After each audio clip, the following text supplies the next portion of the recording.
Do you wanna know? Assalamualaikum warahmatullahi wabarakatuh. Sampurasun. Apa kabar hari ini anak-anak? Semoga kalian selalu dalam keadaan sehat dan dalam lindungan Allah Subhanahu wa taala. Hari ini Ibu akan memberikan dua contoh ngagalantangkeun kalimat yang ada di buku Pamekar Basa Sunda Pangajaran hiji halaman 12 bagian I ngagalantangkeun kalimat. Coba dengarkan ya kalimat nomor 1.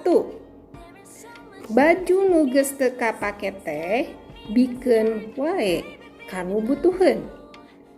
Kalimat nomor 2, dengarkan ya. Tong nunda gelas didinya bisi katajong geura. Nah, silakan kalian share ya videonya. Terima kasih.